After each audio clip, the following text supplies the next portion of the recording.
Psychoanalysis. Today we will be finishing out Chapter 4, Section 4, the first positive task of Schizoanalysis. We will be reading from the top of 335. You can join us on YouTube and watch us there. We are live right now for the 2 viewers there, but hey, it's 2 people. Why not? But we'll go ahead and keep going. Let's see. Any major announcements this week? I don't think so. I think we're charging ahead. We are excited to have a handful of new patrons on Patreon, so thank you for those who all have said they don't really want to be super identified, except for like 2.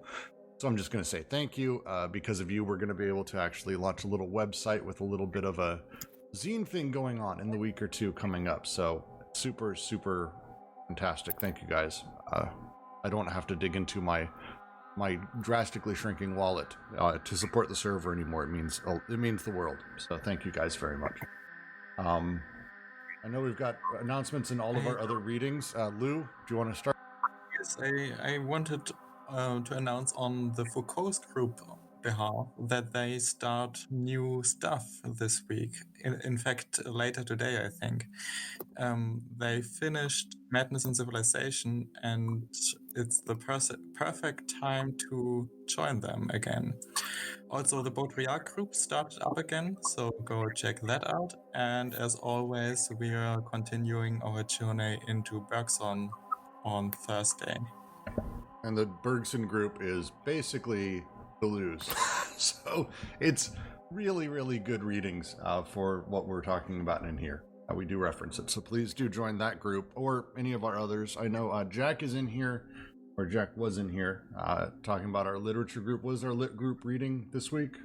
Yeah, we're finishing Le Spectre on Saturday. We postponed for a week because of Thanks-taking. So. Aha, Thanks-taking. Very nice.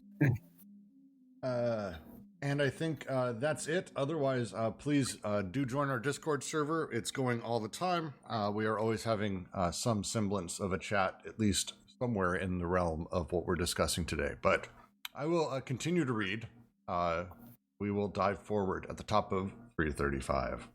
Freud himself, indeed, spoke of the link between his discovery of the death instinct and World War I, which remains the model of capitalist war.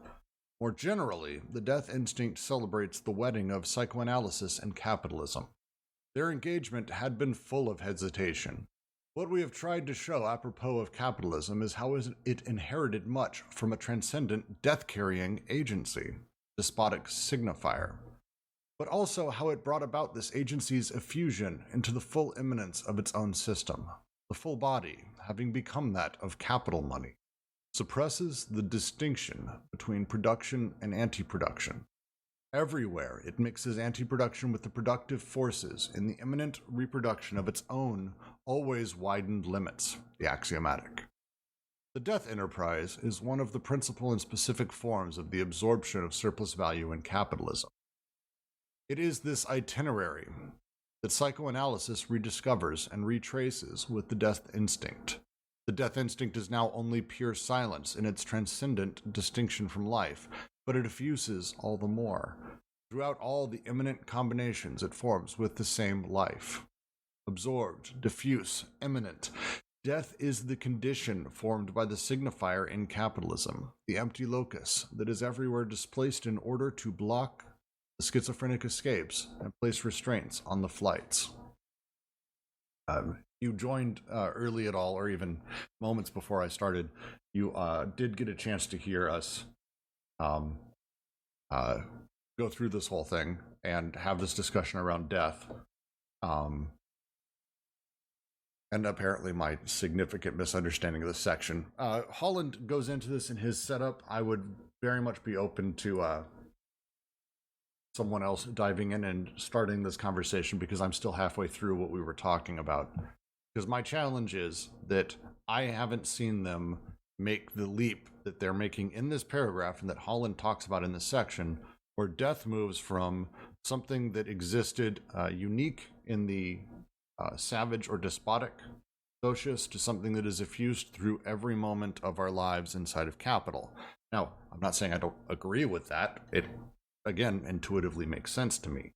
But I'm having trouble making the leap inside of the text. So, Alyosha, did you want to sort of dive forward a little bit and talk about what we were talking about? I don't know if I'll be super insightful. I can definitely start it out. I was just saying I think it was helpful for me in comparing the Holland and the Deleuze, because they're using all these terms as synonyms and not synonyms. They keep changing the definitions in a sense, but basically when they're talking about death instinct, they're talking about anti-production as far as I can tell. And I think it's important to kind of see anti-production, in relation to excess. So when they're talking on a molecular and molar level, it might be slightly different. But as far as like the socius goes, it seems to me that whenever they've talked about how anti-production worked in these, imaginary other societies, it has to do with how to capture excess from design production, so as to not let it take over the entire socius. Right. It was a release valve, I think, is the term we used quite a bit. The feasts. Or the sacrifices, or whatever it may be. And with the despot, the same thing. Essentially, they would have grand feasts, and they would have other things that sort of was that release valve for overblown production. Yeah, but even in the sense of, and I do think Holland says this, even in the sense of just like the despot's palace, it's like it is a waste of resources. It doesn't need to exist. It doesn't help survival. And besides an actual like power play or ideological thing of like showing people that this is an important place, I think there's like an elemental thing there of like the excess needs to go somewhere, and if it's Serabat sword all around the despot, then that's where it's going to go. But that in the capitalist phase, because it's production for production's sake, and because there's no, it almost uses that what they would call, I guess, schizophrenic tendency, or the strengths, if you want to look at it that way, of like the body without organs. There's nowhere for that excess to go, and anti-production becomes part of like the whole system itself, because tons and tons of waste is produced and excess is produced, and so I constantly has to innovate ways of dealing with this, which makes it, I think what they're saying is it's a more teetering and a more dangerous enterprise, because it's not even like the threat of an execution from a despot or something for violating the whatever the codes are. It's because it's like the fragility of the entire economic and global system in the way it's set up. And Holland, in his text, whether it's right or not, he brings up what we were saying before the start, like I don't know how you say it, Keynesian economics, World War II, these different moments where there was mass reappropriations of waste, and anti-production, like the way that gets reappropriated, I guess. Well, so go ahead, Roger. Yeah, but one thing on this, when they said debt enterprise is one of the principal and specific form of the absorption of surplus value in capitalism. So if we go back to Marx on this specific line, surplus value is the amount of labor that passes into the surplus, into production a good, into producing a good. So the integration of the surplus, it's basically capitalism as theft. It's a generalized theft. So this surplus value is the production of desire through labor. But since it's being reappropriated or stolen by capitalists in the capitalist system as a whole, it doesn't produce something new. So with this surplus value, we can produce many, many things, and to differences, and try to have better forms of becoming and everything. But because it's being taken away by a system that actually preys on labor and on desire, that's where the debt enterprise comes in. So that's and negating the possibilities of desire. So one of the things I mentioned in chat, that the phrasing they use here, because I'm really trying to break down this paragraph quite a bit. I've been staring at it as I've been trying to drink my coffee. Death-carrying agency, the despotic signifier, but also how it brought about this agency's effusion in the full immanence of its own system, the full body having become that of capital money.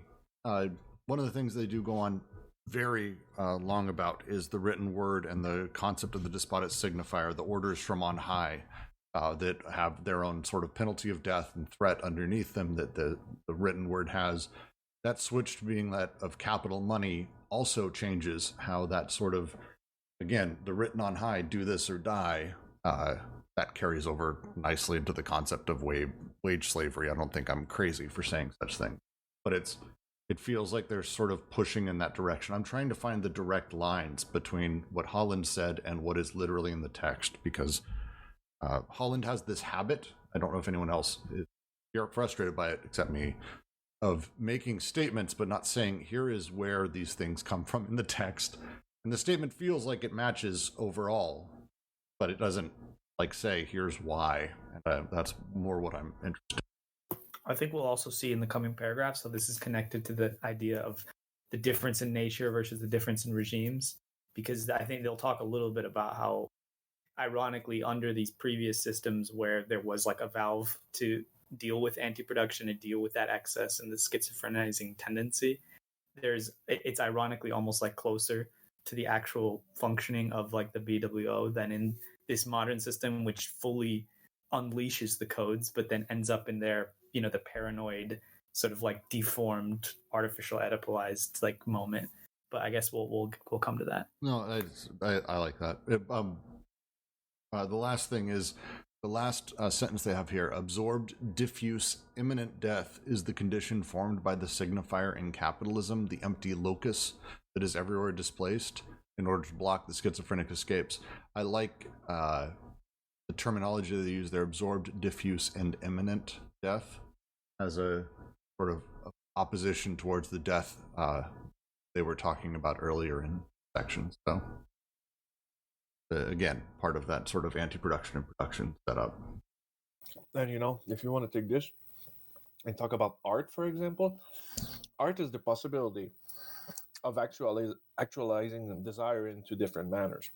But the moment that you want to monetize your art or make money or being paid, you are being absorbed into capitalism. Your production actually serves the market. So that's the main problem. We're being like sucked in all the time. So any possibility of reaching out, of doing something different, will be preyed on by this system, this death enterprise that they're saying. So let me see if I understand the difference between the death instinct and anti-production. The difference is that anti-production is sort of related to the siphoning off of flows between desiring machines, right? You sort of restrict the flow between one or two machines and then redirect it into something else. Whereas the death instinct seems to be more tied to like activity like waste, where you have all of this food that is just thrown away at the grocery store, or you have a creative experimental piece of art that actualizes desire, but it is wasted because it doesn't fit into the capitalist enterprise. Am I understanding the distinction between the two decently well enough? I would just take this one point about waste. The food that is being wasted into the food industry is actually part of production. It is wasted so the value of the foodstuff on the market keeps going. So basically there's a part of destruction going to maintain the value of the goods that are produced and also their exchange value. Okay, and that's sort of the death instinct that inherent in capitalism, imminent death that they're talking about. Because that food doesn't serve desire. It doesn't serve vitality. It doesn't serve life. It doesn't serve basic needs. It actually serves the capitalist regime of production. It serves value, and that's that we produce food for value, not to feed people. Okay, I see. Well, I've always understood anti-production, and we had this talk. I think there's a very good chance that when we finish this book, we're going to go back and reread the first maybe entire chapter and just go piece by piece. But anti-production, I've always understood as more or less that moment of actual primal repression that happens really deep prior to the subjective creation. And that's where anti-production is. That's the formation and sort of the dissolution and use of it, whereas production ultimately does create the subject, at least in some way. Have I been misunderstanding that? I mean, I think it's both, right? Like on a molecular level, anti-production is what allows desire. It's like the disjunctive phase, right? It's what allows desiring connections to end and be redirected to make other connections. So it has to exist on some level. It can't be done away with. Like the surface of the BWO can't be created if nothing dies, if there isn't a moment of death in every desiring connection that's made. Yep. Right. But to say again, anti-production, and I don't think necessarily anti-production is a negative, or that they're saying it as like it's a bad thing overall, that there's always going to be anti-production. There has to be. It's more about that it is sort of created and dissolved in that process prior to subjectivization. And that's that I would agree with. Yeah. Okay. Yeah, because it's a zero intensity. It's the moment of inertia that actually, it's the moment of complete stabilization, and from there, you can actually find new horizons and open new horizons. But these horizons, they depend on the closure of the system.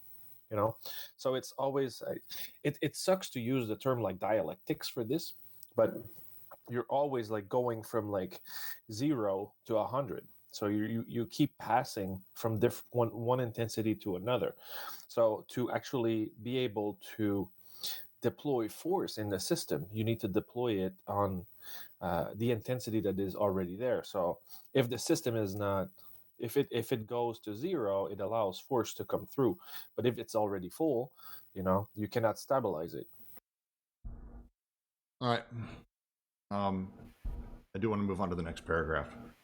Could I jump in before you do? Please. Because I have a slightly different take.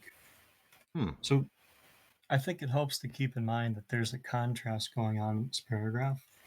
For instance, where they write, more generally, the death instinct celebrates the wedding of psychoanalysis and capitalism.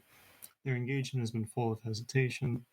And as I'm reading this section, particularly this paragraph, they're working on like the juxtaposition of psychoanalytic death drive in relation to capitalism, that coupling, and the way that contrasts with sort of like how they understand the death drive. Like there's more particularly anti-production, like we're saying.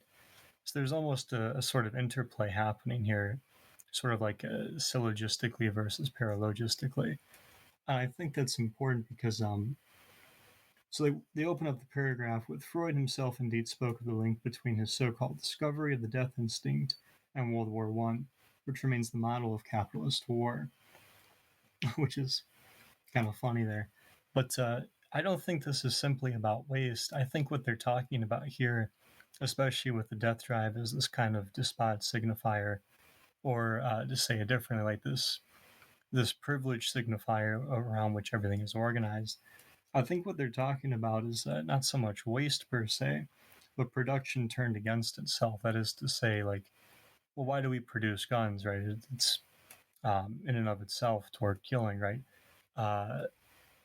More directly, like I think when I think of World War I, I think of all these things that are being produced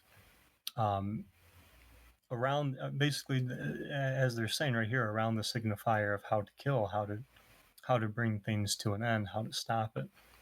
And so if we walk that into like labor, for instance, like kind of like what Roger was getting at, like you're not working simply just to produce a surplus.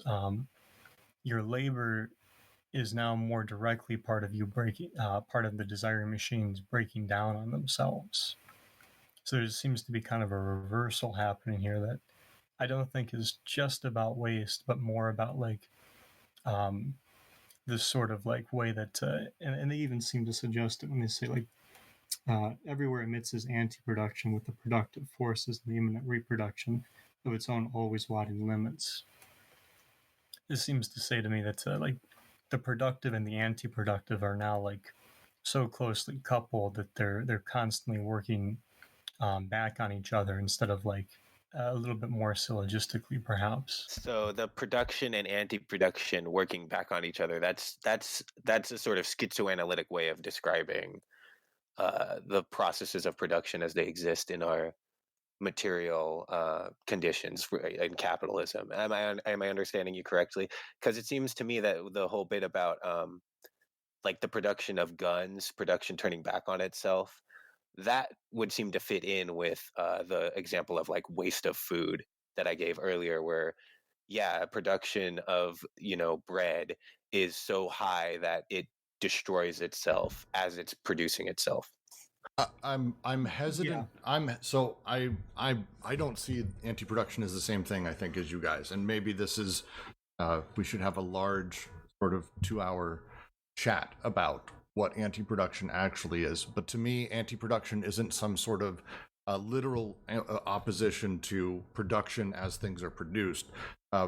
Production is desire, is the flows, is a natural positive force, the passions of everything. Desiring production creates that. Through the process of this, anti-production is also developed, which is the repression of that primal desire, passion that's necessary. Otherwise, we have no... What do? Literally, we want to do everything. That needs to be shaped. We have to have some level of repression that happens. There are examples that they give commonly at a societal level are the academia, our government regulations, the state, things like that generally regulate how we should behave. So we don't just constantly just do whatever. Repression isn't necessarily a bad thing. Anti-production isn't necessarily a bad thing. It's stuff that has to happen. It's the societal sort of pressures that cause us to have very specific subjectivizations, and our subject comes out of the interaction of all of these things.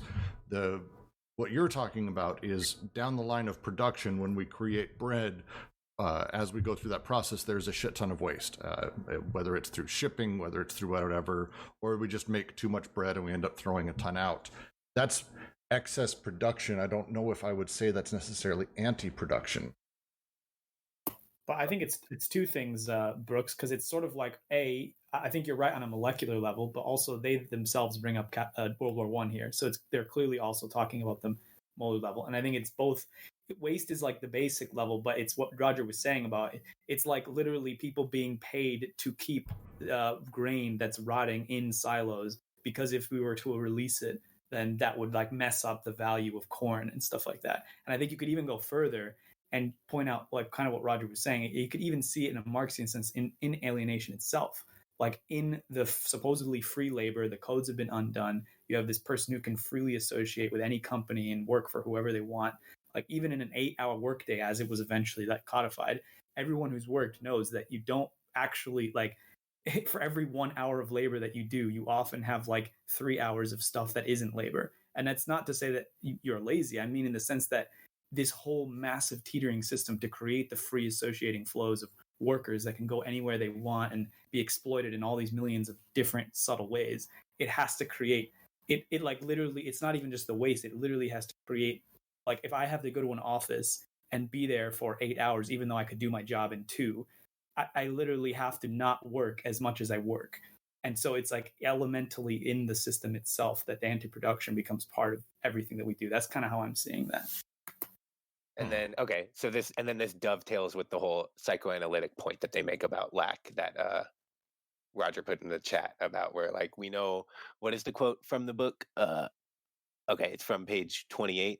Lack is created, planned, and organized through social production, which is, lack is a psychoanalytic term, which speaks to the, primal repression that Brooks brings up.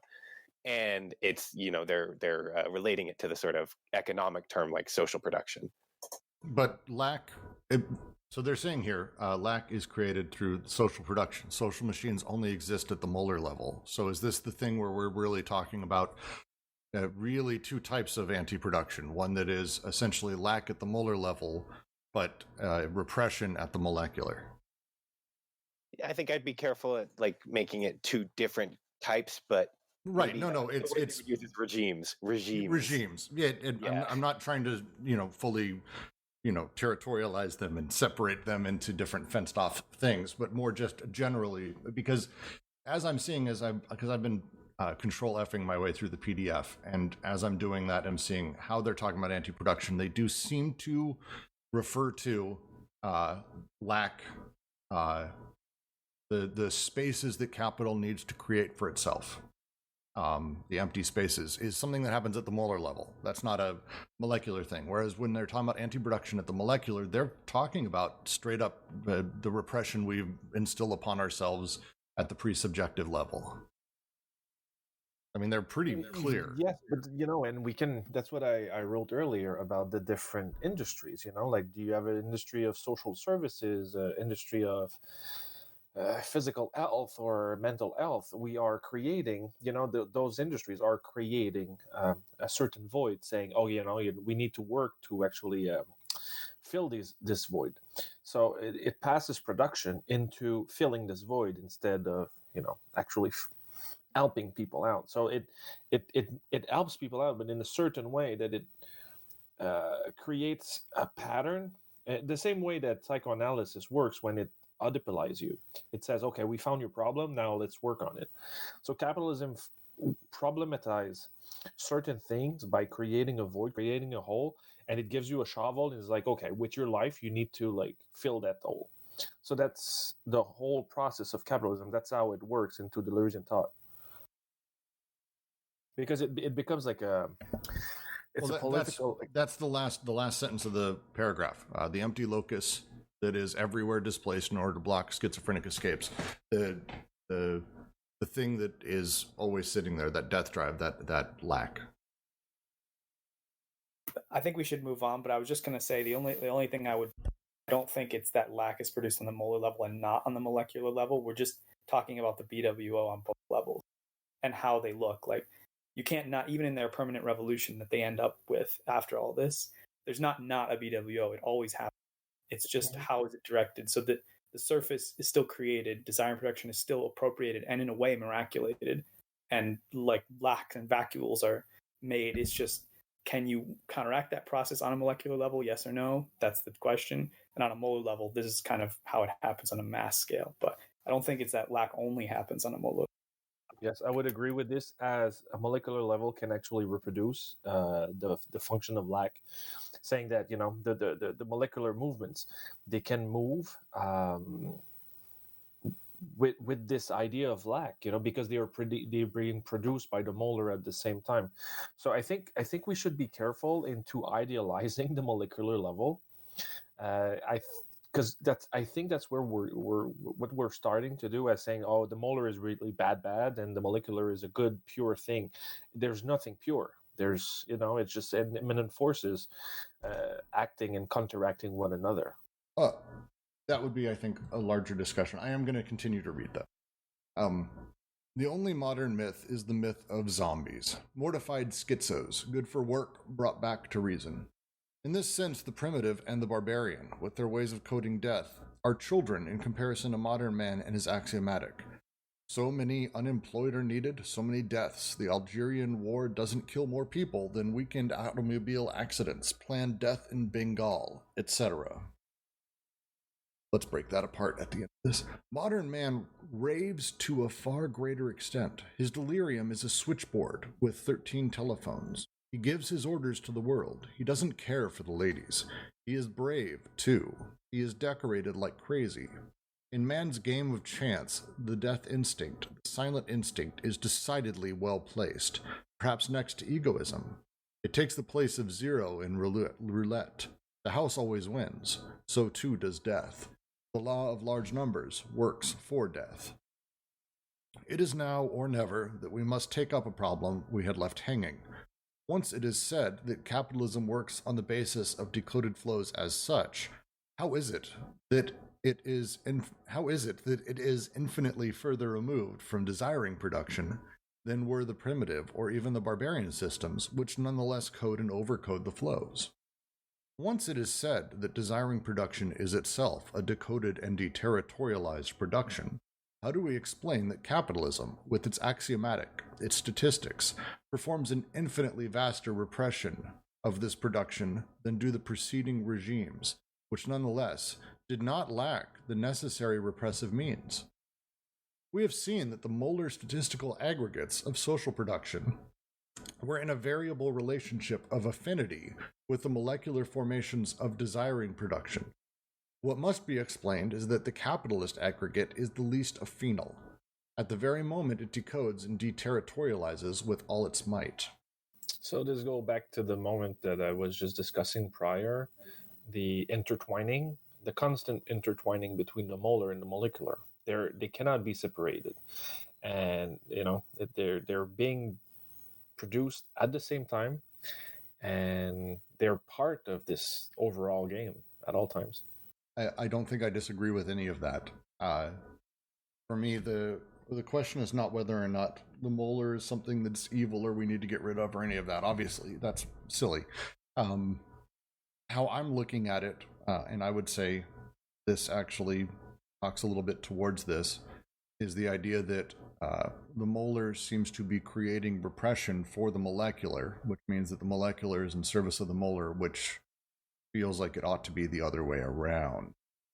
Yeah, but the molar is, it's when they say, what's the English version? L'ensemble statistique molar, because I'm reading from the French at the same time, but it's an aggregate of points at a statistical level.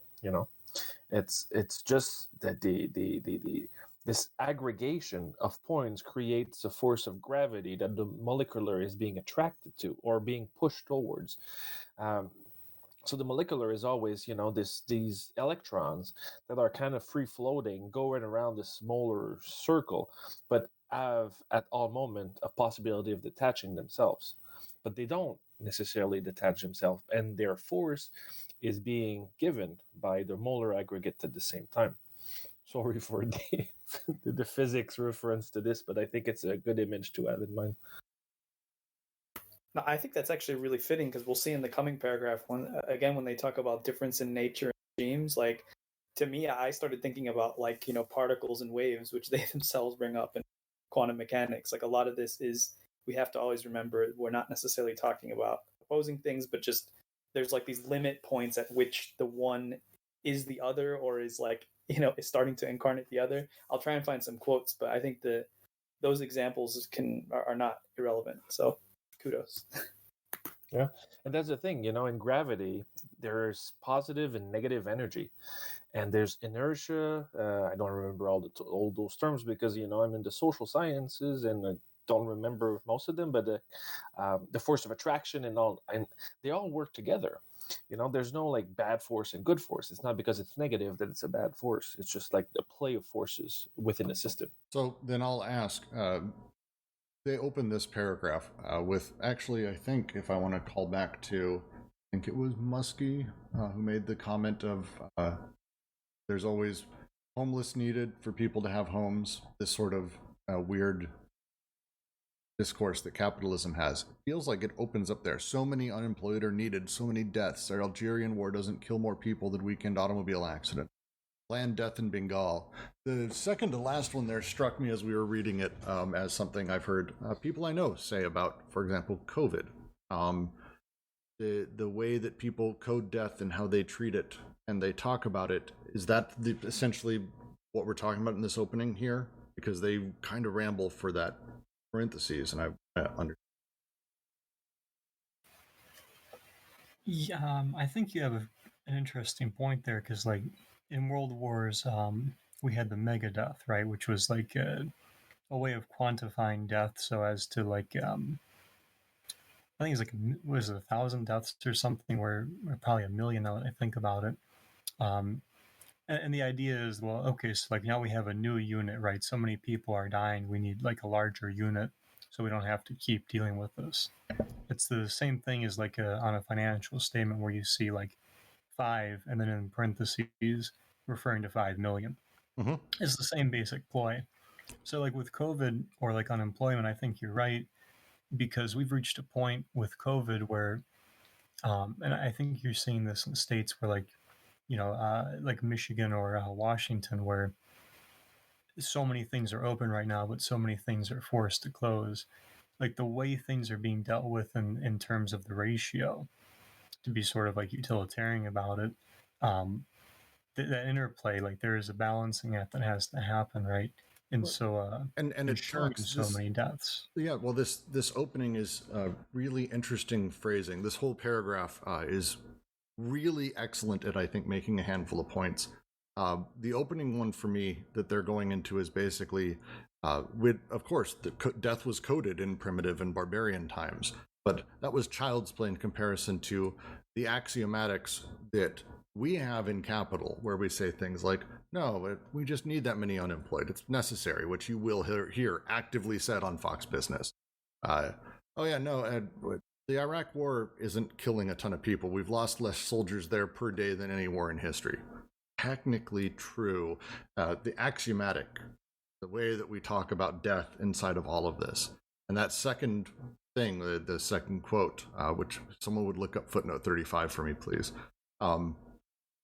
Modern man raves to a far greater extent at just making fun of how much we sort of have that ridiculously decoded and stupefied axiomatic that allows us to deal with death in such a casual, simple way. I was just saying in the chat, it makes me think about this military podcast thing I've been listening to recently, kind of for research, weirdly. It's like these kind of pseudo-progressive people who have been disillusioned with the military slightly. But anyway, we could debate the politics another time. One of the things they talk about is the way that the war is in Afghanistan specifically, is fought. And it's really interesting because, like, obviously the rhetoric in our experience is always about, defeating the enemy, whatever. But like they kind of explain how the actual conditions, the way it is fought, the main number one priority is to minimize deaths of military servicemen, not to win the war. And, if it was a war to defeat the enemy or to, occupy or colonize Afghanistan, it would look a lot different.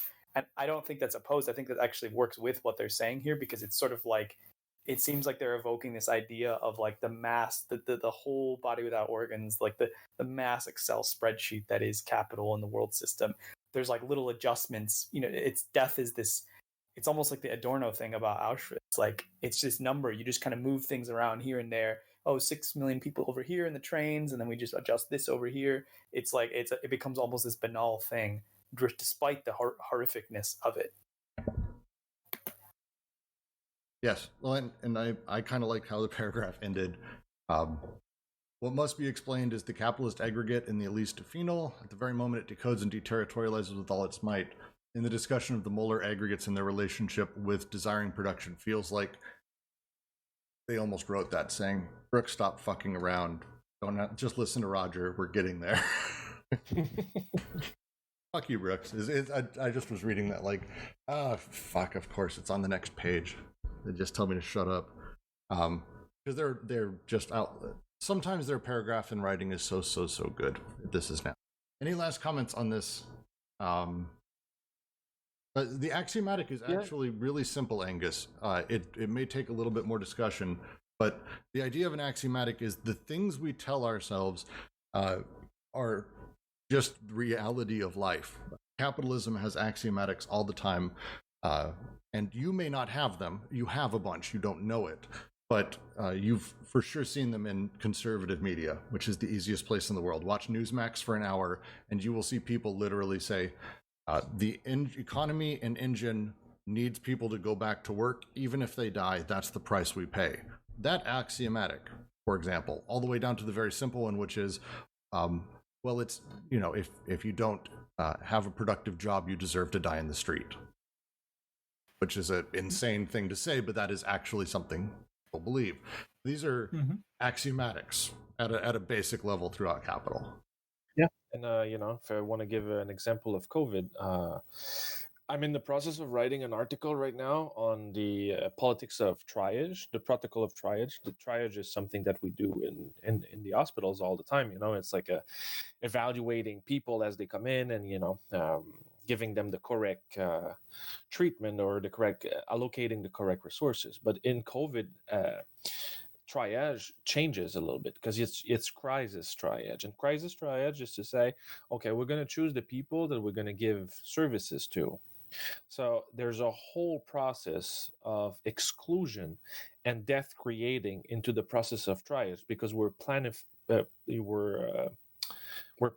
death as it comes in the sense that, for example, in Quebec, but also in the US, people with disabilities, mental disabilities, cognitive disabilities, people with Parkinson, people who are using respirators already, they're being denied services.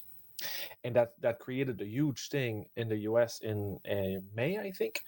And in Quebec, like, it was over the summer. So, like, social groups are opposing this model of utilitarian thinking, because utilitarian thinking is saying, we need to rationalize for the greater good. So we need to save as much people as we can by sacrificing a part of them. So this politics of life-saving triage is linked to its opposite that it contains within itself, which is necropolitic or thanatopolitic, in the sense that it actually plans death. Who will be sacrificed? So when we're talking about this death assemblage, that's just another example that actually is not about war or whatever, but it's common sacrificing of, surplus people. But I just want to respond to Alyosha.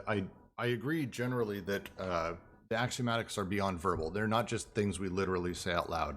It's just the easiest examples I can give because it's difficult for me to communicate preconscious thoughts over a podcast. I know, weird. I'll get working on it. But I think the other side of it is that we're talking about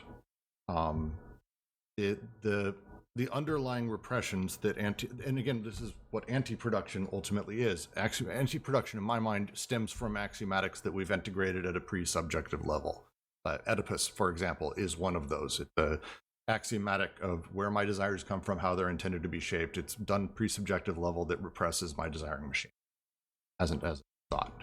So that's we'll get through to that. Anything last on this paragraph? I'm trying not to rabbit hole. We've only gone 2 paragraphs. And Just wanted to say with that too, though, it's important to keep in mind that, like, with death as like this organizing factors, like in Roger's example, you'll see businesses also become very creative here. So, like, for instance, gap insurance will become, you'll see more capital move there, for instance. So this is part of the delirium of it. Is there's also, like, it's not just about how people are dying here. There's also about, like, how these exclusions actually produce new things within that excluded territory. And as I read this the first time, this paragraph, when he's got the quote, and again, I want to know what it's from. 35 anyway. It just feels like something you'd almost say on like an old timey radio broadcast. He gives his orders to the world. He doesn't care for the ladies. He is brave too. Like, it's the way that they used to talk about soldiers, and it feels like that's a little bit of their commentary on World War I and how all these guys came back from the wars with all these medals. Yeah, because they're valorized by death, right? Yes. They're the modern, and we romanticize warriors throughout history. I know Alyosha and I were having a discussion about Ghost of Tsushima and the valorization of the samurai versus very much just feels like maybe appropriate example. Shall we continue? I think you're right, because if we want to make it to the end, we should. I know. This one's a long paragraph. For everyone else, does this go beyond this page? I'm not missing a weird break. Yes, that's correct. Okay. It's about a page and a half. All right. The answer is the death instinct. If we call instinct in general the conditions of life that are historically and socially determined by the relations of production and anti-production system. We know that molar social production and molecular desiring production must be evaluated both from the viewpoint of their identity in nature and from the viewpoint of their difference in regime. But it could be that these two aspects, nature and regime, are in a sense potential and only actualized only in inverse proportion, which means that where the regimes are the closest, the identity in nature is on the contrary at its minimum. And where the identity in nature appears to be at its maximum, the regimes differ to the highest degree. If we examine the primitive or the barbarian constellations, we see that the subjective essence of desire as production is referred to large objects, to the territorial or the despotic body, which act as natural or divine preconditions, and thus ensure the coding or the overcoding of the flows of desire by introducing them into systems of representation that are themselves objective. Hence, it can be said that the identity in nature between the two productions is completely hidden there, as much by the difference between the objective socius and the subjective full body of desiring production, as by the difference between the qualified codes and overcodings of social production and the chains of decoding or of deterritorialization belonging to desiring production, and by the entire repressive apparatus represented in the savage prohibitions, the barbarian law, and the rights of anti-production. And yet, the difference in regime, far from being accentuated and deepened, is on the contrary reduced to a minimum. Because desiring production as an absolute limit remains an exterior limit, or else stays unoccupied as an internalized and displaced limit, with the result that the machines of desire operate on this side of their limit within the framework of the socius and its codes.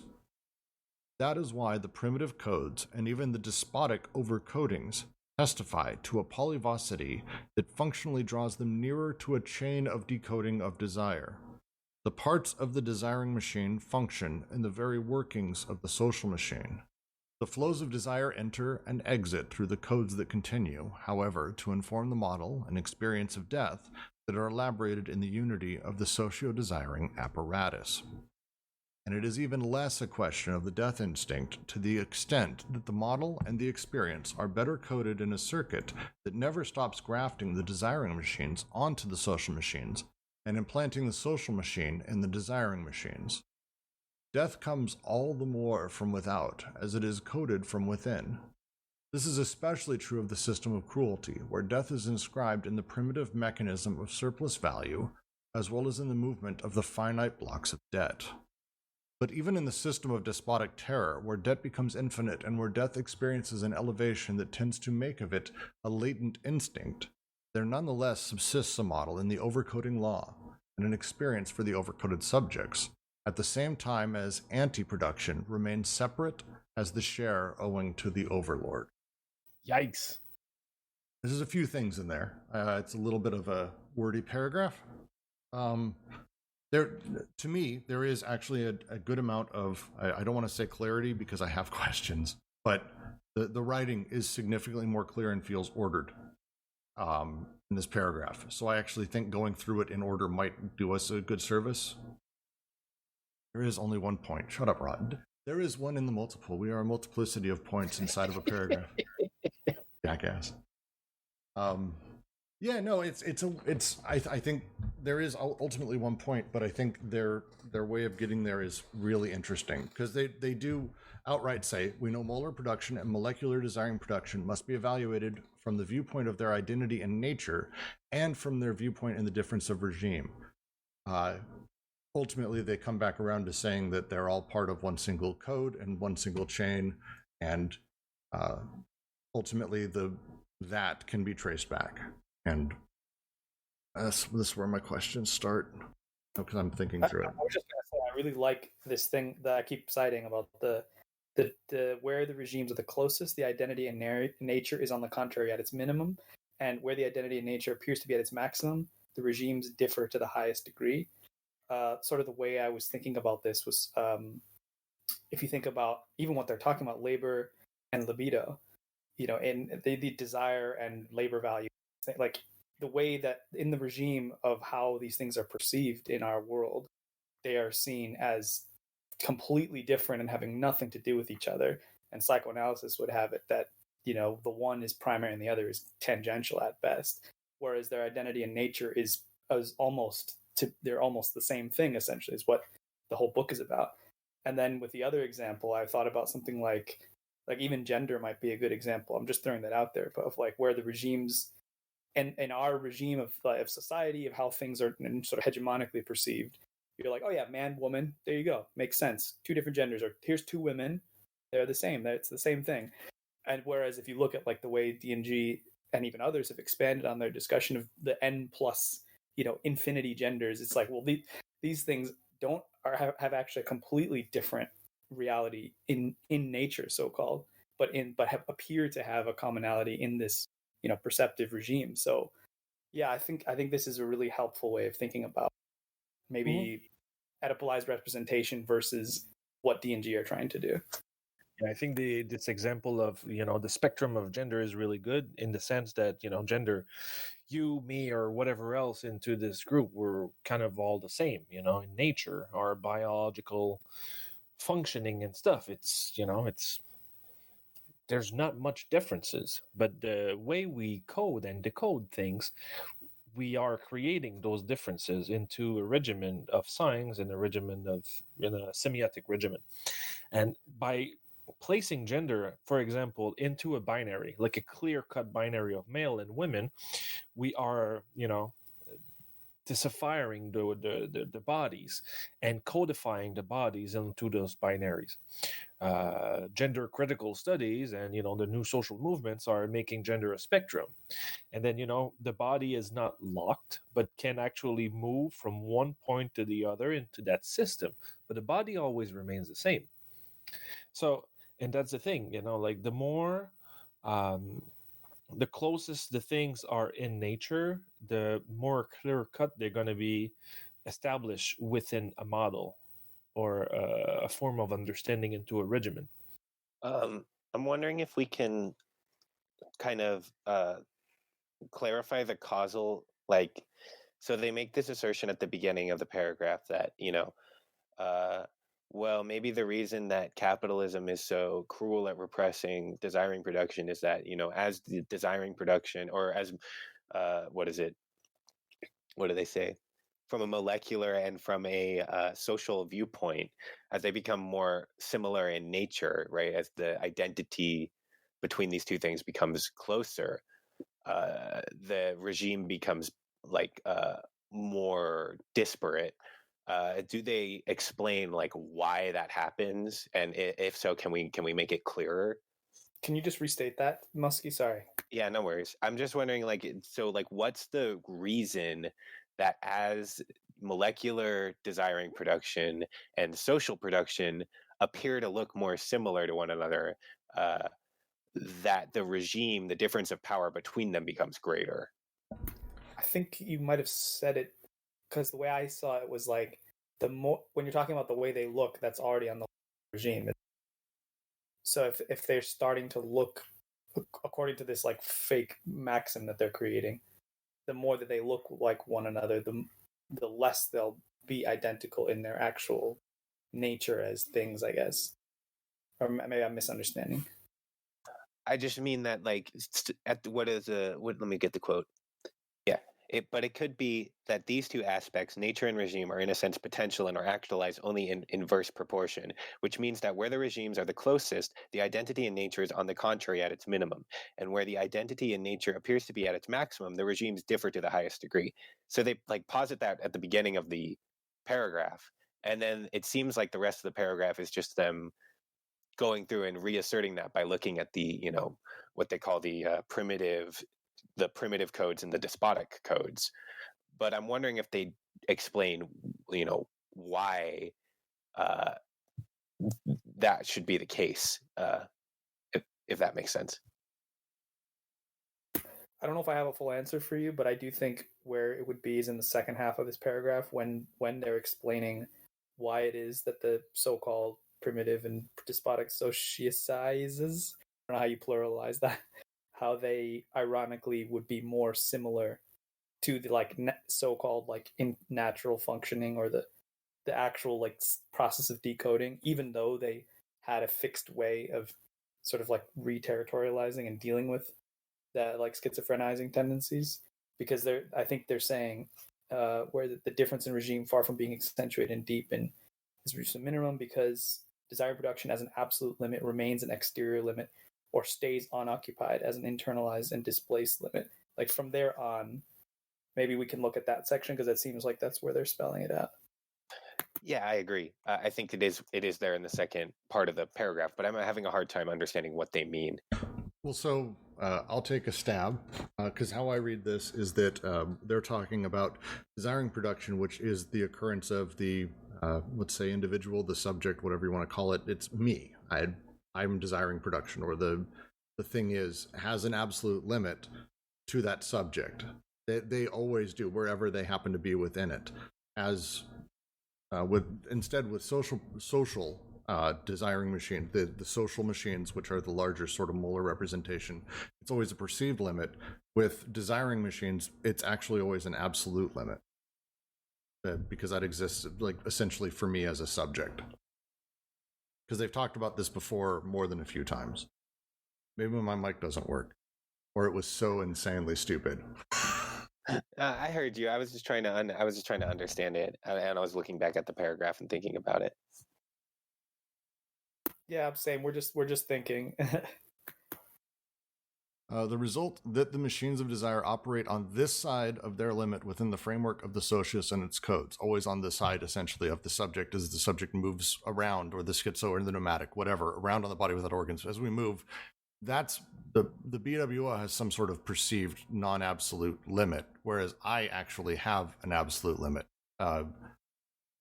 It feels like a lot of what they're talking about here is the place that the three syntheses can take place.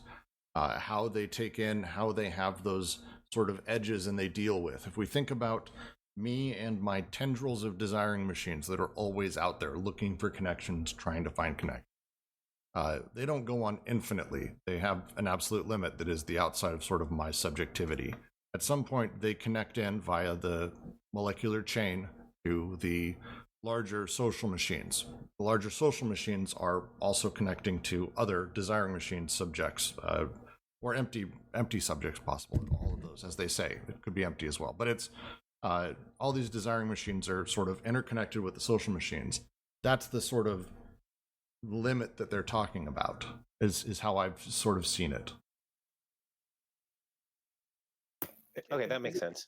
Is it that anytime an absolute limit is actually, because like what they're describing here when they say this side of the limit, it's like any time you have an absolute limit, whereas capital is always like superseding and then displacing that limit continuously outwards, in as they say it. Like whenever you have an absolute limit like that is actually sort of treated as an exteriority, as an outside, that's not interiorized, I don't know how you'd say that, like it is under capital, then like the nature of that thing will always be, it will be this inverse proportional thing, like where it will appear like something like ritual sacrifice, and these jubilees and these things will appear as though it's like the complete opposite of unleashing codes and the BWO like freely roaming and being a nomadic subject. Yeah, well, and again, yeah, we're talking effectively about almost the perception level of the subject who's experiencing the social machine that's taking place in front of him. Like it's a really long-worded way of saying like, yes, I'm saying yes, and the line that I think speaks to it when they say, that is why primitive codes and even despotic overcodings testify to a polyvocity that functionally draws them nearer to a chain of decoding of desire. The parts of the desiring machine function in the very workings of the social machines. The flows of desire enter and exit through codes that continue, however, to inform the model and experience of death that are elaborated in the unity of the socio-desiring apparatus. That's the larger sort of eventized thing that's happening that all of us are connected to.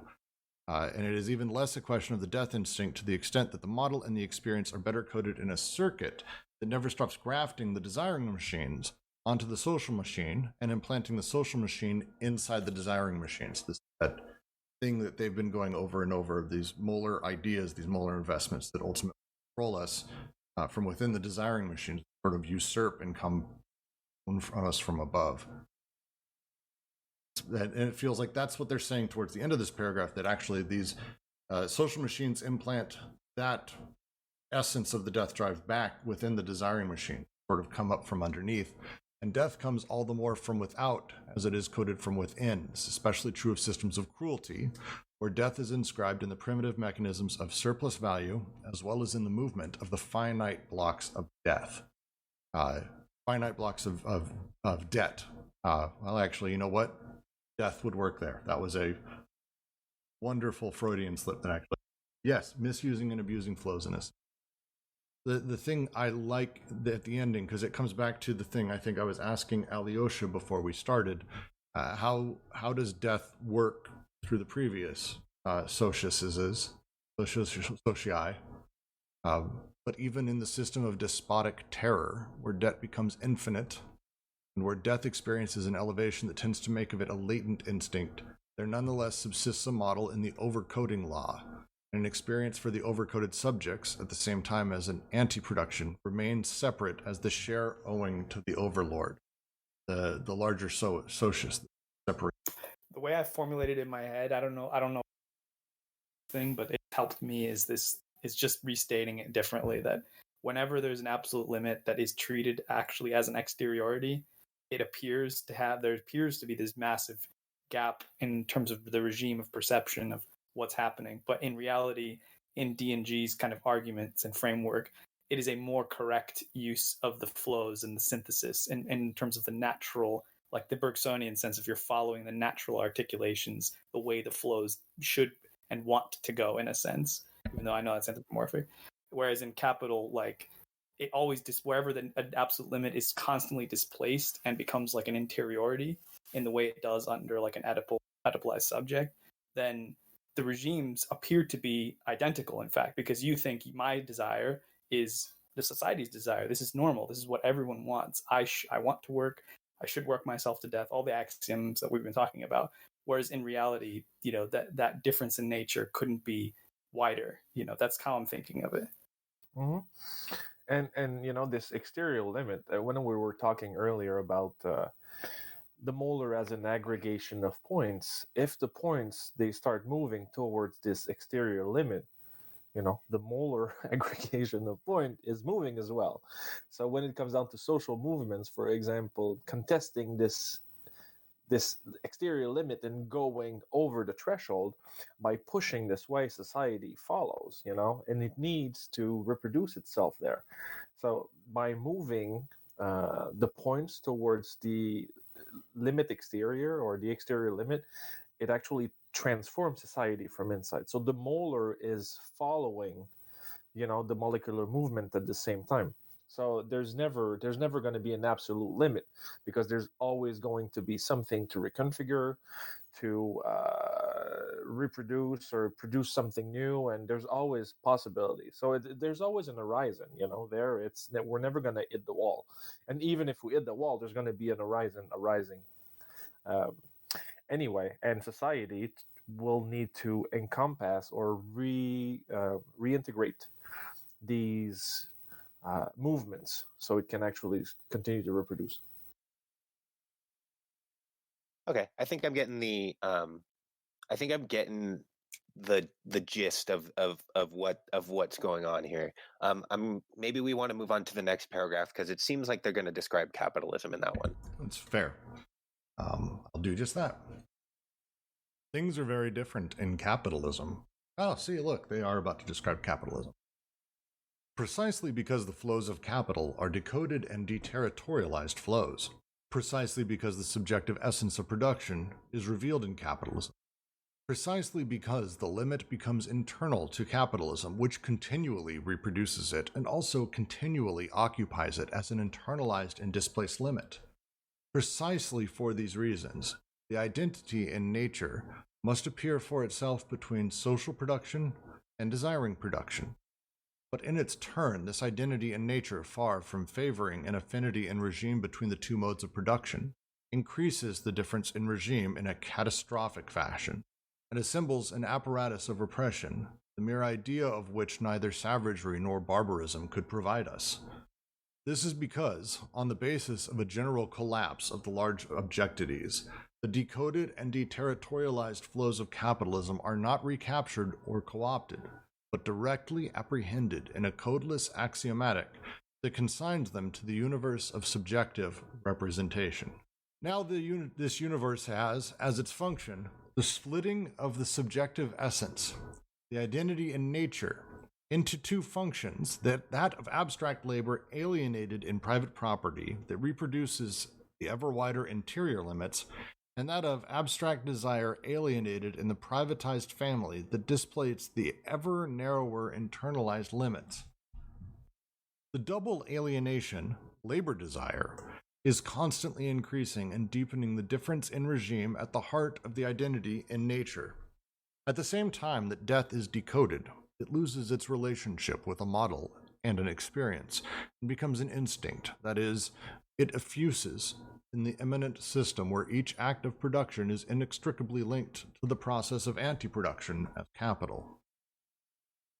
There, where the codes are undone, the death instinct lays hold of the repressive apparatus and begins to direct the circulation of the libido.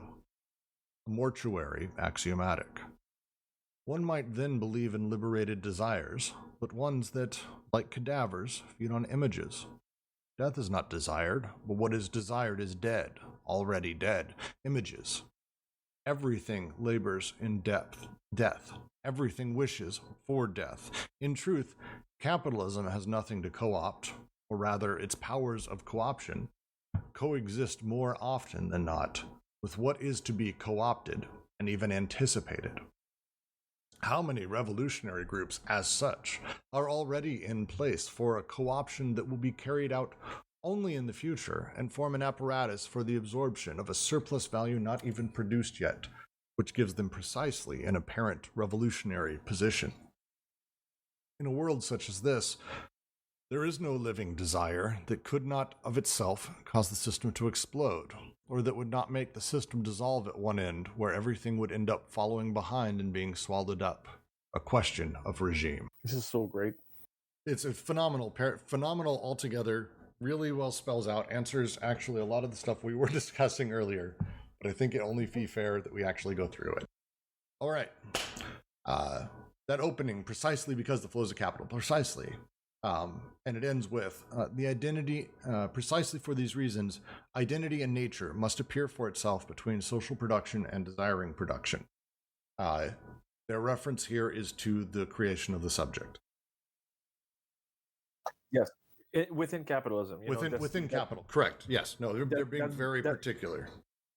Yeah. So that's, we're making a break here between the previous historical regimes to the regimes that are under capitalism. So this is something we need to take into account. There's a difference in ontology there. Also very significant for everything else in this book, and actually everything since. This is the creation of subjectivity in capitalism happens where social production and desiring production meet. So if I'm understanding what the sort of causal mechanism for this phenomenon of capitalism being the most repressive form of society correctly, if I'm understanding it correctly, it's because capitalism has this insidious ability to, with the axiomatic, consign everything to these subjective images and like get in people's heads that way and restrict their ability to escape that way. I'll take a crack at that. There's two parts of this to focus on. One is the thing that people desire in capitalism isn't the same thing the subject's desire, because the creation of the subject exists sort of on the edge of the social machines. What we're looking for, what is desired, isn't the things that were desired once upon a time, perhaps. Whatever it may be, think of it, but we can't, because the issue is in capital, all we see are images. So when I say I want a house with a white picket fence, that is actually the thing that I'm not desiring the reality behind that, which really is about having a happy family, having a security, I desire the image. I'm after that, because those are the things that the social machines sort of want and sit at. And by desiring this image, you're desiring normalization. Okay, and so that process of being driven to desire a white picket fence, not for the, I guess, material reality of the happy family or whatever that might be behind that image, that sort of process of being made to desire the image of having that house is a interiorized limit of desire that is constantly displaced. And okay. Yes, I think so. It's displaced and it's internalized, right? Yes. I think it almost like maybe because I have the next Foucault thing on my mind, but I was reading the text they're going to read later, and there's something that's almost, you could see it almost like the Foucauldian disciplinary or biopolitical subject or whatever version of that. Like the limit becomes internalized to the point of like, that's where desire becomes lack. It's the thing that can never ever be achieved. Like I was thinking, as somebody who goes to NA myself, like the whole like idea of modern drug addiction, like I don't think it's that people never got addicted to drugs, they didn't have addictive properties, but it's the difference between, like rituals that were built around drug use in particular communities for different purposes for like coming of age and like, you know, this is the kind of excess, you know, the unleashing those desires in like a controlled way, mescaline ceremonies and shit like that, versus like the experience of drug addiction as a product en masse, as a society, as like a public issue. It's like two different phases, you know.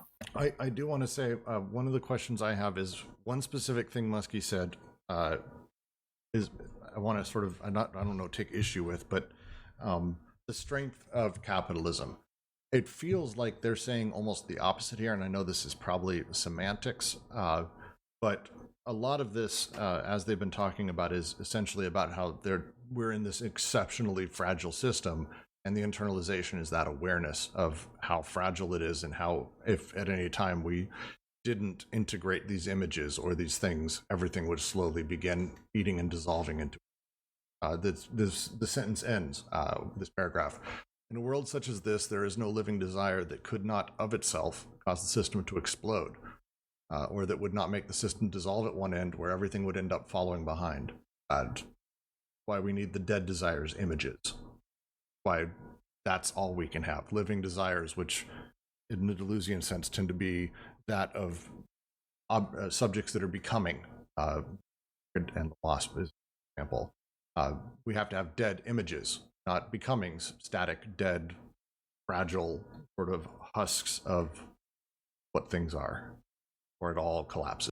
Okay, that makes sense. But I would push back on your point, on your pushback to my pushback, and be like, yeah, the reason we can't have any living desire is because, you know, if you go out and you start organizing your workplace, you are instantly crushed by the material regimes where you're fired and you're kicked out of your house and you're made dead.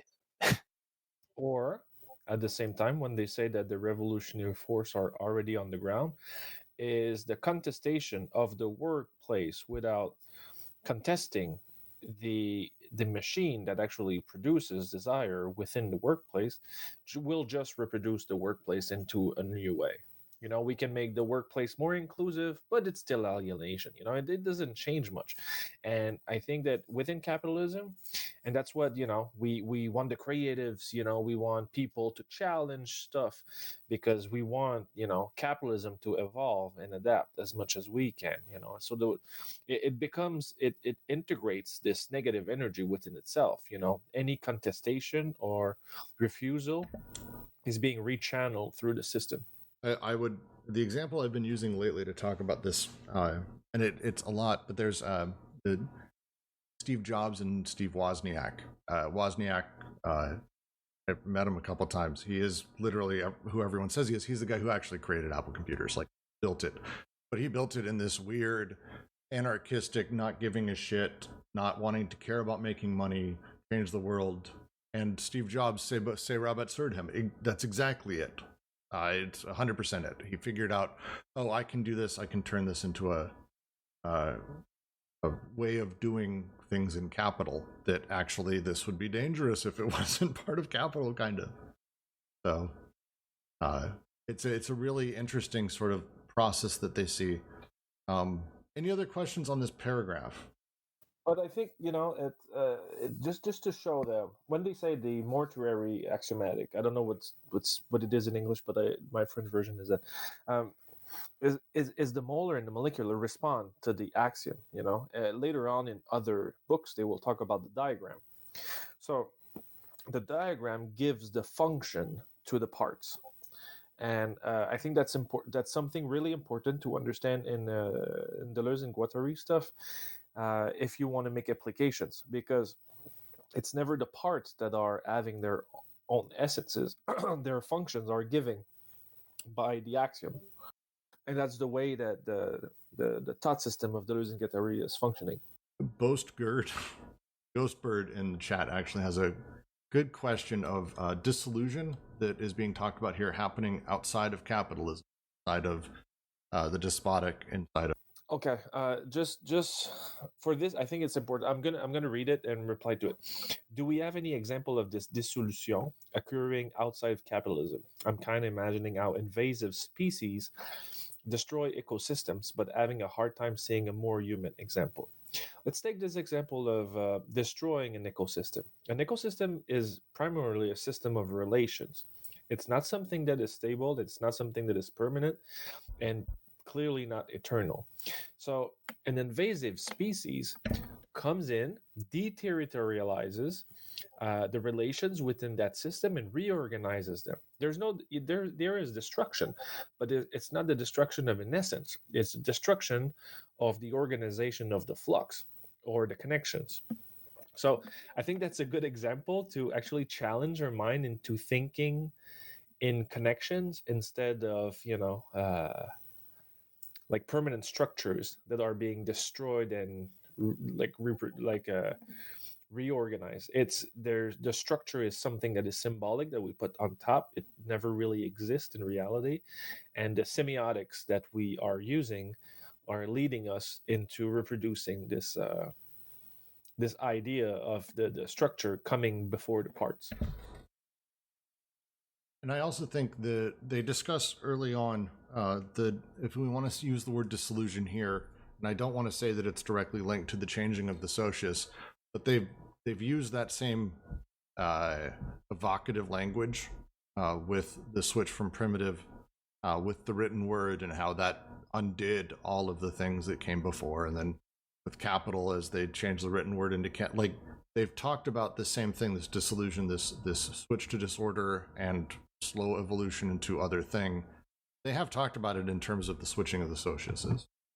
I'm going to read a Bergson line that Alyosha posted up because it tends to work really.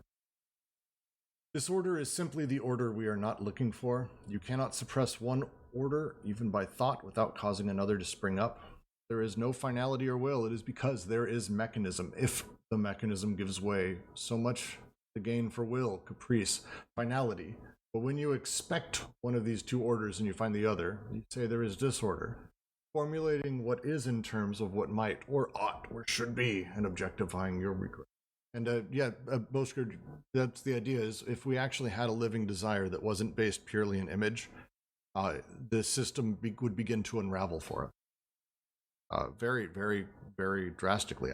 Unless anyone has any last line, since that is really the last line of that paragraph, I will continue to the next. Here are the desiring machines, with their three parts. The working parts, the immobile motor, the adjacent part. Their three forms of energy, libido, numen, and voluptas.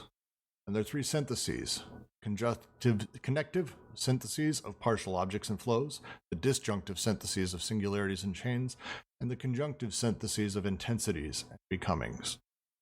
The schizoanalyst is not an interpreter, even less a theater director. He is a mechanic, a micro-mechanic. There are no excavations to be undertaken, no archaeology, no statues in the unconscious. There are only stones to be sucked a la Beckett, and other machinic elements belonging to deterritorialized constellations. The task of schizoanalysis is that of learning what a subject's desiring machines are, how they work, with what syntheses, what bursts of energy in that machine, what constituent misfires, with what flows, what chains, and what becomings in each case. Moreover, this positive task cannot be separated from indispensable destructions, the destruction of the molar aggregates, the structures and representations that prevent the machine from functioning. It is not easy to rediscover the molecules, even the giant molecule, their paths, their zones of presence, their own syntheses, amid the large accumulations that fill the preconscious and that delegate their representatives in the unconscious itself, thereby immobilizing the machines, silencing them, trapping them, sabotaging them, cornering them, holding them fast. Emphasis. In the unconscious, it is not the lines of pressure that matter, but on the contrary, the lines of escape. The unconscious does not apply pressure to consciousness. Rather, consciousness applies pressure and straitjackets the unconscious to prevent its escape. As to the unconscious, it is like the Platonic opposite whose opposite draws near, flees, or it perishes. What we have tried to show from the outset is how the unconscious productions and formations were not merely repelled by an agency of psychic repression that would enter into compromises with them, but actually covered over by anti-formations that disfigure the unconscious in itself and impose on it causations, comprehensions, and expressions that no longer have anything to do with its real functioning.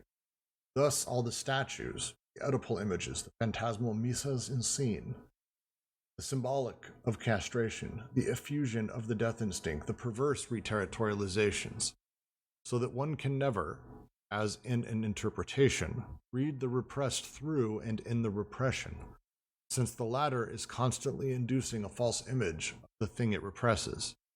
Illegitimate and transcendent uses of the syntheses according to which the unconscious can no longer operate in accordance with its own constituent machines, but merely represent what a repressive apparatus gives it to represent.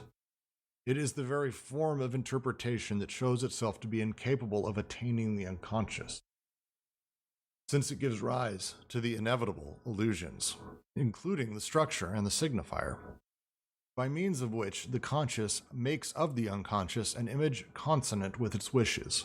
We are still pious. Psychoanalysis remains in the pre-critical age. Yeah, we could start at many places, but I would like to go when we are saying, the difference between the unconscious and the consciousness. So basically, we have the pre-individual drives that are there, and they're always trying to escape. Consciousness, the subject is not something that is being liberated. The subject is his own mode of domination, in the sense that the subject enables or blocks the desired flux from the pre-individual. So into our consciousness, into the way we see ourselves, we are our own fascist, our own police, and we are blocking those possibilities, or the movement from the potential to the actual. In the sense that, for example, we take the nuclear family or the heterosexual couple. So the subject will, choose his partners or her partners in regard to that model, instead of like choosing freely and connecting with people in a pretty crude sense, randomly. So I think that's important, because it challenges the way moral philosophy is taking the subject as the producer, instead of the one that is being produced, but also the one that is not aiming for its own liberation. So I don't know if that makes sense to any of you. I think people are more interested into the written chat. I think in the chat, everyone's having a discussion about the nature of, can punk exist outside of capital, which is. Oh. I know, Roger, I want to get really involved and start having, I know, it's a whole thing. But let's continue this. The thing I would like to sort of get anyone's thoughts on, if anyone has any, when they talk about the unconscious, and they're using the terminology they use here, and this is a very more poetic and direct. Again, back to some of these words, it's one of them decided to go outside and get a breath of fresh air, as the other one decided to write some more, obviously. But the way that they seem to be having this discussion here is that it's not about going back into the representations that the person sees within their unconscious, which would be sort of that classic psychoanalytic, well, I remember this story from my childhood, or here's what I want, here's what I desire. But it's almost sorry, Zizek time. Zizek's joke that psychoanalysis, the first lesson everyone learns is that we don't want what we actually think we want. That's his sort of underlying thing. That is very much what they're talking about here, that idea. And that consciousness applies pressure and changes our unconscious. So there are no statues. There's no things that are immutable and unchanging and hard, concrete, but instead our unconscious is that of this ever-changing, constantly moving set of signs that are being influenced by the conscious.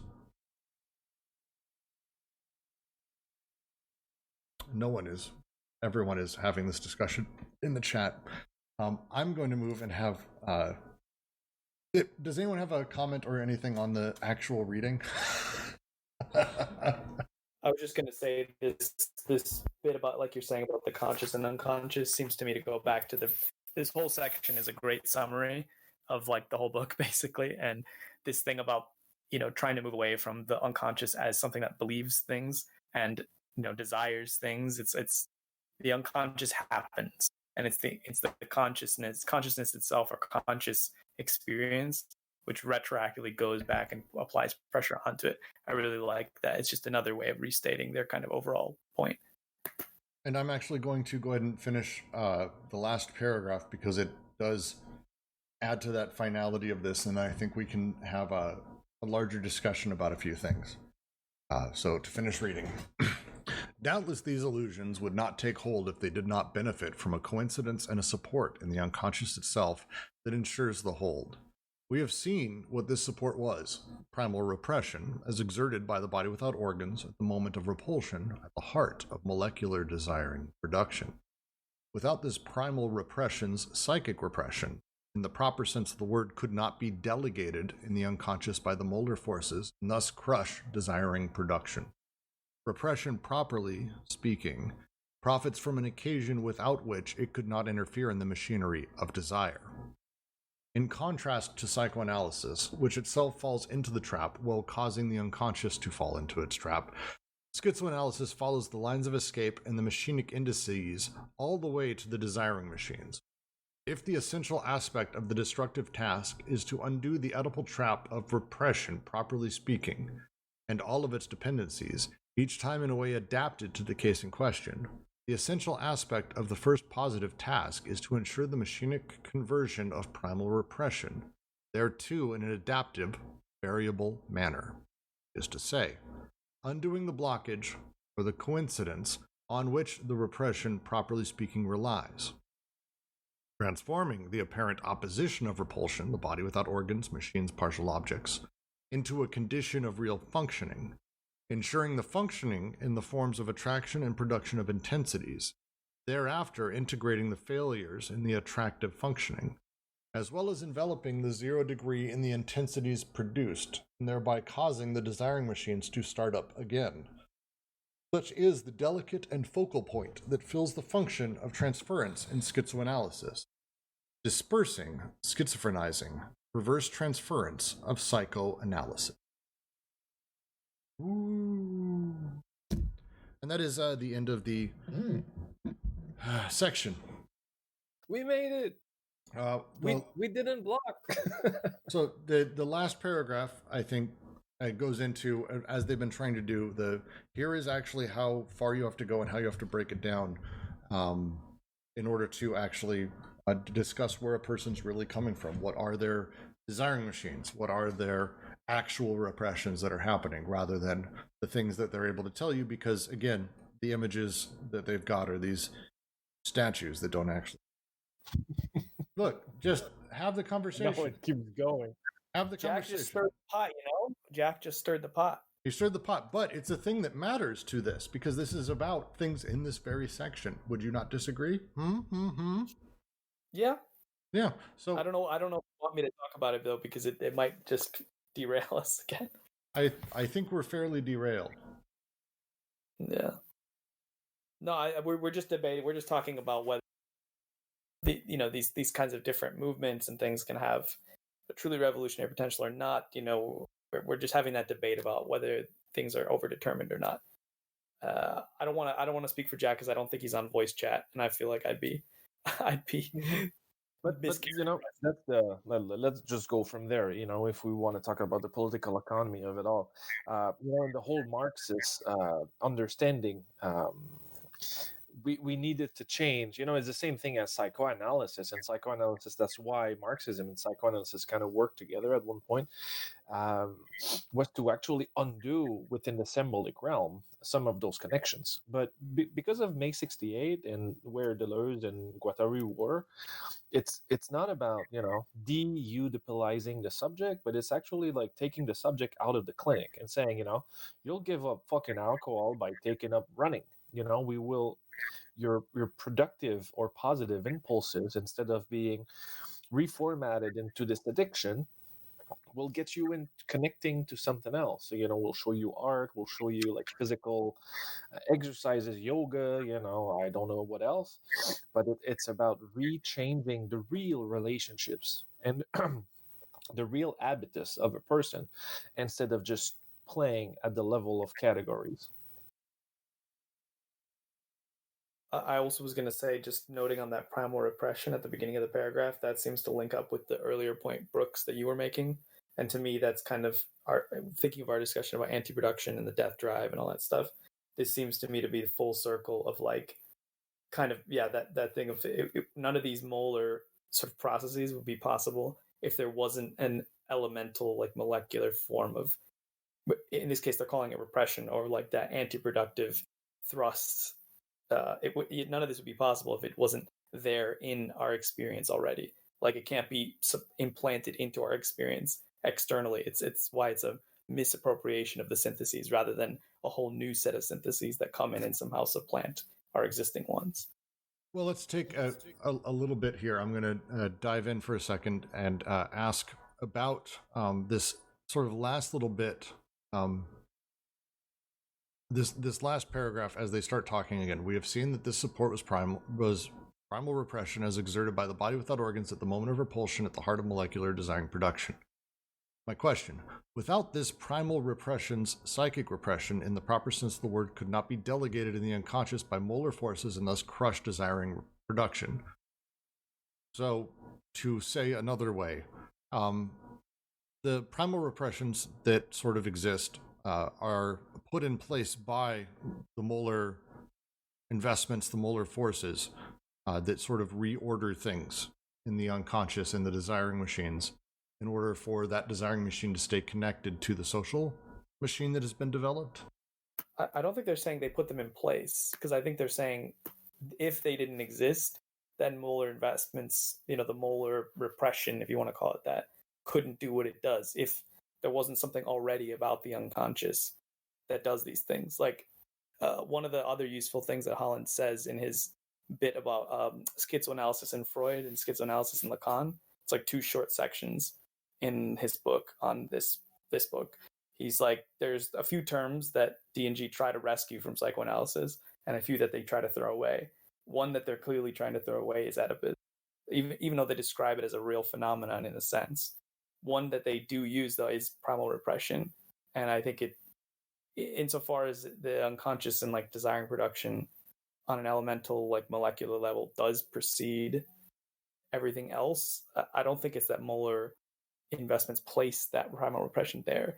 Is that it has to sort of interact with it and appropriate it, Well, so then a way that you could read this is that primal repression, which exists in the unconscious, it basically is creating those little moments of anti-production. Let's think of them as empty blocks that then are able to be utilized by the social machine, the molar forces that place psychic repression into those slots in order to crush desiring production. That sounds better to me. Okay. Well, where I'm trying to figure out is the cycle, because they're talking and they say very clearly here at the end that yes, this is about sort of those things being reproduced from the molar back into the desiring machines in the unconscious and basically creating the repression that is necessary for its own it feels like that is a cyclical, always becoming thing. Yeah, that does sound right to me, because it's a never-ending process, right? Yes. I'm going to read this bit from Holland from page 56 to 57. They say, let's see. Desire registers in signs on the organs, as we saw, when primal repression caused by anti-production suspends the activity of connective syntheses. As a result, desire is free to diversify through the network of sign relations, but it can also become trapped in fixed representations deriving from and promulgating social repression. To me, it's essentially a facet of anti-production. What we understand as primal repression in a psychoanalytic sense. It's when they say death instinct. I think the reason we were getting confused earlier is because we're kind of playing with psychoanalytic terms even as they're being undermined. So while they might not specifically I think, want to call it primal repression. Insofar as that's a concept that exists, they're kind of saying, well, if primal repression exists, it's a kind of form or a moment of anti-production.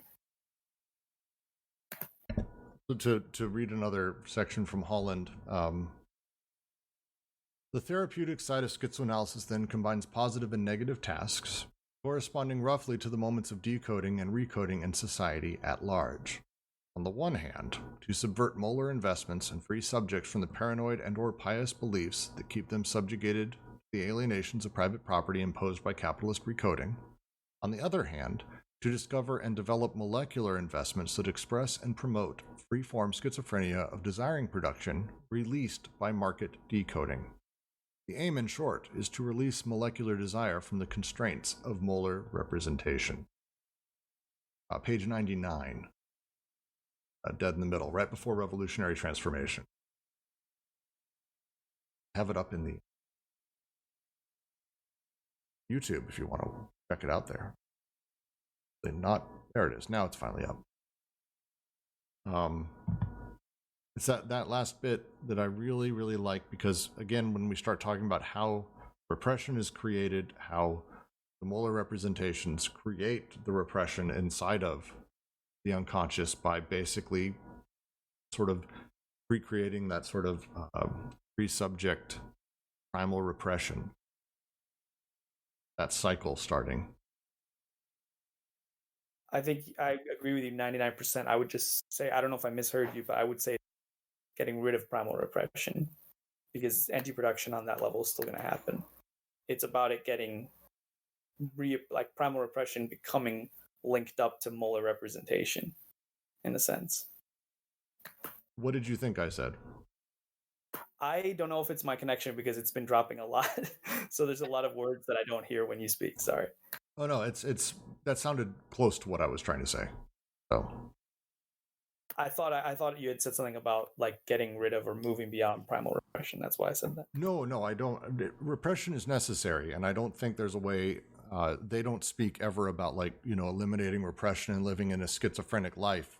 They again recognize very cleanly that schizophrenia is like the clue that we have that there's this other way of viewing the world, the same way that we're able to see through paranoia the way that reactionary tendencies and fascistics do. It's intended to be like a lens. It's not like the best fascist isn't some true paranoiac who's stuck in his house screaming all the time. Like, that's not how that works. Whereas the best revolutionary isn't going to be the schizophrenic who's unable to pierce two words together. Like, they're very clear about that. We have some level of repression. It's just about sort of playing with and understanding how we're able to escape from the repression that is created for us by molar representations that we take sort of into ourselves. Can you guys hear me? Yes. Oh, cool. I'm on my mobile, so I finally got this to work. So what I'm imagining or envisioning or seeing based on what you guys are discussing from Holland is that somehow this primary repression is tied to the notion of the creation of otherness, that somehow early on the production, the building of this machine of the creation of otherness is tied to the primary repression. I hesitate to say that it is the primary repression. I don't think it's necessarily I don't know if I would even necessarily privilege any of the repressions as being primary. I think the two types of repression I think they're discussing here is basically repression created by images and molar investments that are reabsorbed into the unconscious and essentially begin benefiting themselves through creating anti-production in that process, and repression that is directly in line with keeping the axiomatics functioning, which itself is damaging. There's natural repression and anti-production that's created inside of the three syntheses when they're working at their optimal. So I wouldn't necessarily say that they're, I wouldn't privilege one over the other, but saying one is like primary or secondary, but primal I think is what they use when they're talking about that sort of natural? Right. Well, it's still not clear exactly what primal repression is as far as substance or mechanism. So it sounded like, based on what your interjection informed the point that I was going to make, where then whatever primal repression is, it's kind of in the service of the machine of the creation of otherness, which then is bootstrapped or taken up by the molar representations. And so I guess I'm beginning to understand it within the context or the schema or the scene of how the molar regimes then are, they're kind of causing the conflict around the molecular production of diversity, which seems to be, and as this cycles through the architecture that they're proposing, I'm just noticing that somehow in the beginning, the early building blocks of this, there seems to be an interaction, a relation between the primal repression, which again, I don't know what that is as far as whether it occurs in the body, giving it structure, and the creation of otherness, which then... Did you get dropped? Oh, sorry, and it loops back on itself, the creation of the otherness from the molar regime, and kind of constraining the molecular production of diversity. Can you explain what you mean by the creation of otherness here? Because I don't see that in what D&G are saying. Or is that a way of talking about subjectivity for you, or what is that coming from? Yeah, well, I think again it leads to a very earlier structuration that happens in the subject, where there is a creation of otherness that is kind of informal. We dropped you again. As pointed out here, there's the influence of the molar regimes that are even acting, through not just the molar regime of the family, but the molar regime, or the social regime, which is a molar regime, and that the thread that's running through this, is looping back onto itself, is again the constraining of the primal repression, which is injected into the creation of the otherness. Alyosha, correct me if I'm wrong. We are only actually talking about, how I've interpreted regimes is that there's two, molecular and molar, that everything is subsumed into one of those, and that it's not so much subdividing the molar into further regimes. It's the molar regime versus the molecular. That's how I've been, when they refer to regimes in this chapter. Is that wrong? That's how I kind of have been seeing it. I mean, I think they can refer to regime sometimes as like when they're talking about the different sociuses, but I think it's more directly about levels of perception and analysis of like, seen from this regime it's this, and seen from this regime it's this. I'm trying to understand the otherness point, because I don't know if that still to me sounds like it's about the theater of like representation, almost like a mirror stage kind of thing. And I confess I don't know a ton about that in terms of psychoanalysis, but I think, I might be wrong, but I think that they're almost talking about it at an even more elemental level in terms of like the machines and repulsion. Like there is a primal repression that happens in the sense of like what the BWO has to do as it's created through connective and then disjunctive phase, and the machines breaking down and creating the surface and all of this stuff.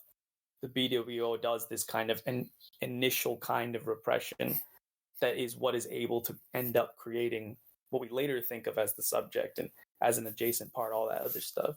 So it's all like pre-conscious to me still, but it kind of engages with a conscious level maybe. Yeah, I mean, that's an interesting question around whether or not the the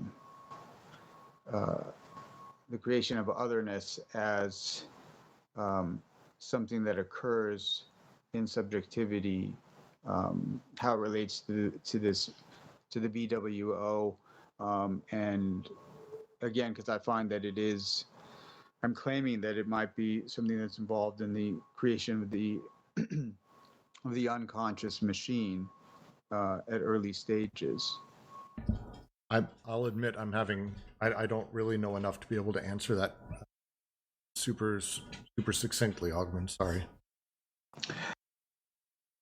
Yeah, maybe we put a pin on that and we can bring that in a review session or something. Are you going to be here tomorrow, Augman? Yeah, maybe. I'm just putting that out as a hypothesis, not necessarily something to ponder. It may not. I'm kind of putting it out there as a hypothesis in relation to the looping function or the flow between the molecular and the molar. But yeah, I'll try to be here tomorrow. Yeah, it's I mean, tomorrow during review it'd be great to be able to go over that. For me, I don't know. There's so much for us to go through. Do we have any further questions about the reading? Any comments? Because it's been a long few sections. Otherwise, I'm inclined to, we're nearing the 2-hour mark. Go ahead and drop this to an end pretty quick here, and we can continue the review tomorrow, because I have a lot I want to go over. A lot.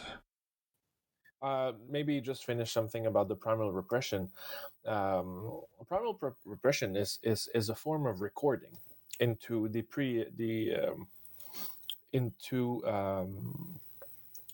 into the human's either like psyche or body. So this recording is, it's pre-subject, but as we record at that level, it produces the condition of emergence or transformation or becoming of this subject. So when they say that we need to, undo the blockage, is to undo this the blockage into the primal repression phase or moment, so we can allow for another type of subjectivity to arise. This is the first step. This is what they're saying. If you want a easy example, a baby is non-codified. It's just through learning that this learning process imprints itself into the psyche and the body of the baby. So, you're learning to drink, you're learning to walk, you're learning to do many things. You're learning to love, you're learning to interact with others. But the blockages are from those experiences, and they deposit themselves into, the pre-subject. And this is where they want to go into, like, unblocking for allowing desire to pass into another way. So it's to destructure the pre-subjective aspect of the subject to allow for new subjectivity. Again, the chat takes over. We start getting at the entire sort of point of the book, and it's going to be a thing, because that's what this is. This is about how we start correcting this, how we start recognizing what is what I would call almost natural repression versus what they would call mere representations of what a repressive apparatus is giving my unconscious to represent. I think we're starting to get at the big points of this and the project, so I think that's good. But I'm going to go ahead and close out. We can continue chatting, but I do need to end the stream at some point and the recording, and thank all of you for joining us.